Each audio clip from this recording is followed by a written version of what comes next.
السلام علیکم ورحمۃ اللہ وبرکاتہ نحمده ونصلی علی رسولہ الکریم اما بعد بسم اللہ الرحمن الرحیم۔ محترم سامعین، رحمان کے خاص بندے سلسلہ نمبر 9 آپ کے سامنے پیش کیا جا رہا ہے۔ تہجد سے محرومی کے اسباب۔ علماء نے لکھا ہے کہ تہجد کی توفیق ہر ایک کو نصیب نہیں ہوتی، بلکہ اسی شخص کو یہ سعادت میسر ہوتی ہے جو محرومی کے اسباب سے اپنے کو بچا کر رکھتا ہے، اور وہ اسباب 4 ہیں۔ نمبر 1، رات میں زیادہ کھانا۔ جب زیادہ کھانا کھایا جائے گا تو نیند زیادہ آئے گی اور بدن سست رہے گا، جس کی وجہ سے تہجد میں اٹھنا سخت دشوار ہوگا۔ اس لیے رات میں معدے کو ہلکا رکھنے کا اہتمام کیا جائے۔ نمبر 2، دن میں زیادہ مشقت والے کام کرنا۔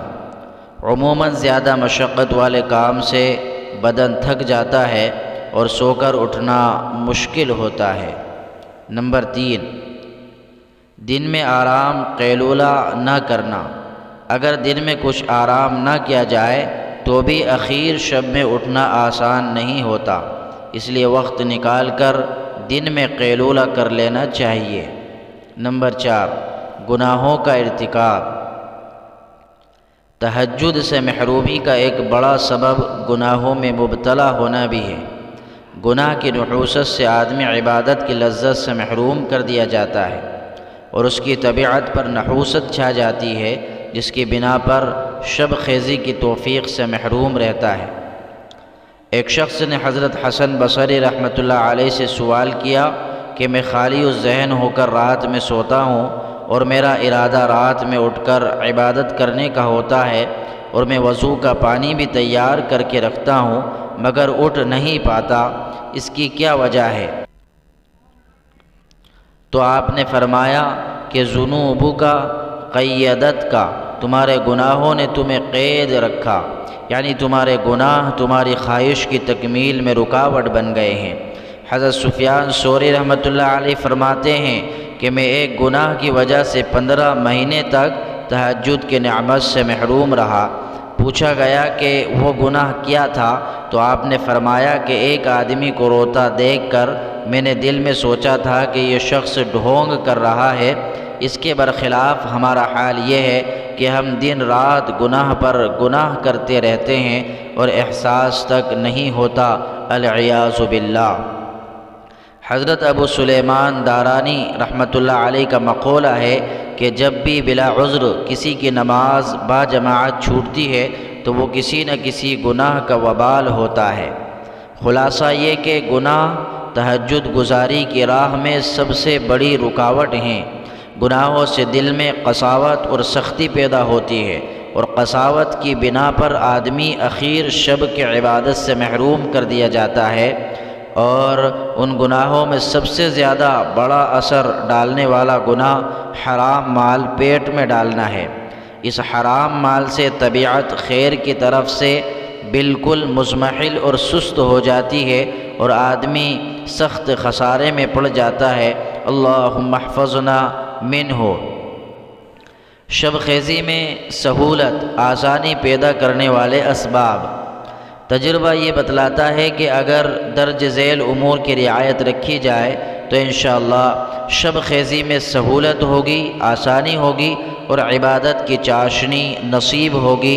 وہ امور یہ ہیں۔ نمبر 1، دل کا کینہ کپٹ سے پاک ہونا۔ صاف دل رہنا اہل جنت کی خاص صفت ہے۔ جو اس پر عمل پیرا ہوتا ہے اسے اسباب خیر کی توفیق بھی زیادہ نصیب ہوتی ہے۔ نمبر 2، بدعات سے نفور ہونا۔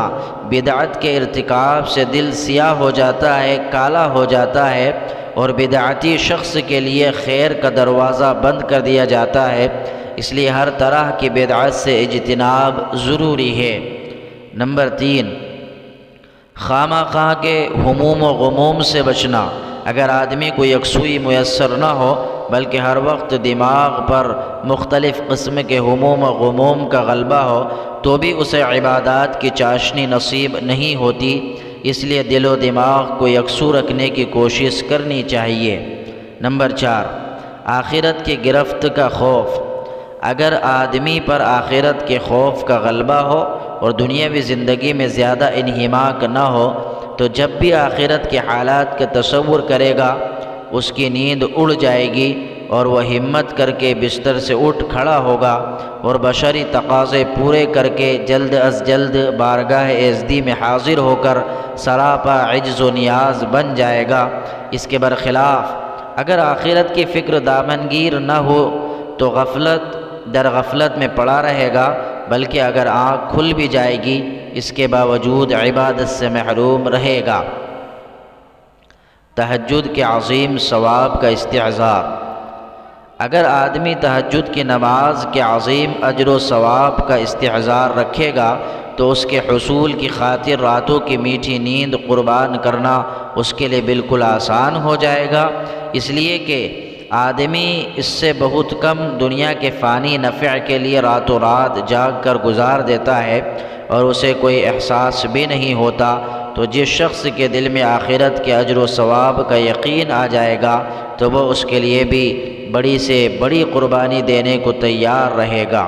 نمبر 6، اللہ تعالیٰ سے سچی محبت اور شب خیزی پر سب سے زیادہ آمادہ کرنے والی صفت دل میں اللہ تعالیٰ کی سچی پکی محبت کا پایا جانا ہے، اور اس بات کا یقین دل میں بٹھانا ہے کہ ہم رات میں عبادت کرتے ہوئے جو کلمہ بھی اپنی زبان سے ادا کرتے ہیں وہ ہمارے محبوب رب سے براہ راست مناجات پر مشتمل ہوتا ہے۔ یہ محبت کی چنگاری آدمی کو بستر پر چین سے لیٹنے نہیں دیتی بلکہ بے قرار ہو کر مصلی پر لا کھڑا کرتی ہے۔ عارف باللہ حضرت فضیل بن عیاض رحمۃ اللہ علیہ فرماتے ہیں کہ جب سورج غروب ہوتا ہے تو مجھے دلی مسرت ہوتی ہے کہ اب رات میں اپنے رب سے خلوت و مناجات کا موقع ملے گا، اور جب دن نکلتا ہے تو میں غمگین ہو جاتا ہوں کہ اب میرے پاس لوگوں کی آمد شروع ہو جائے گی۔ اللہ اکبر! عشق خداوندی کا کیسا پیارا جذبہ ہے، کاش ہمیں بھی اس کا کچھ حصہ نصیب ہو جائے، آمین۔ ابن المنقدر فرماتے ہیں کہ دنیا کی لذتوں میں سے صرف 3 چیزیں باقی رہ گئی ہیں۔ نمبر 1 رات کی عبادت، نمبر 2 دوستوں سے ملاقات، نمبر 3 نماز باجماعت۔ الغرض جس خوش نصیب بندے کے دل میں محبت خداوندی کی شمع فروزہ ہوگی اس کے لیے رات میں نرم نرم بستر اور میٹھی نیند چھوڑنا ضرور آسان ہو جائے گا۔ اللہ تعالی ہم سب کو اس عظیم سعادت سے بہرہور فرمائیں۔ تہجد میں اٹھنے کی نیت کر کے سوئیں۔ ہر مسلمان کو کم از کم اس کا اہتمام تو ضرور کرنا چاہیے کہ جب وہ رات میں بستر پر سونے کے لیے لیٹے تو تہجد میں اٹھ کر عبادت کرنے کا پختہ ارادہ کرے۔ پس اگر اٹھنے کی توفیق مل جائے تو اس سعادت سے بہرہور ہو اور اللہ تبارک و تعالیٰ کے بے پایا رحمت سے فیض یاب ہو۔ لیکن اگر ارادہ تو ہو مگر نیند کے غلبے کی وجہ سے صبح تک آنکھ نہ کھل پائے تو بھی اللہ تبارک و تعالی ثواب سے محروم نہ فرمائیں گے، بلکہ نیت کا ثواب ضرور ملے گا اور سونا مفت میں رہے گا۔ چنانچہ سیدنا حضرت ابو درداء رضی اللہ عنہ کی روایت ہے کہ نبی اکرم صلی اللہ علیہ وسلم نے ارشاد فرمایا: من اتی فراشہ وهو ينوی ان یقوم یصلی من اللیل فغلبته عیناہ حتی اصبح کتب له ما نوى وكان نومه صدقة علیہ من ربہ۔ سنن ابن ماجہ۔ جو شخص رات میں اٹھ کر عبادت کرنے کی نیت سے اپنے بستر پر آئے اور پھر صبح تک اس کی آنکھ نہ کھلے تو اس کو اس کی نیت کا ثواب ملے گا اور اس کا سونا اس کے رب کی طرف سے اس پر صدقہ ہوگا۔ اس لیے کوشش کرنی چاہیے کہ سوتے وقت تہجد میں اٹھنے کی نیت کا استحضار ہو۔ اللہ تعالی ہم سب کو توفیق عطا فرمائے، آمین۔ وآخر دعوانا ان الحمد للہ رب العالمین۔ السلام علیکم ورحمۃ اللہ وبرکاتہ۔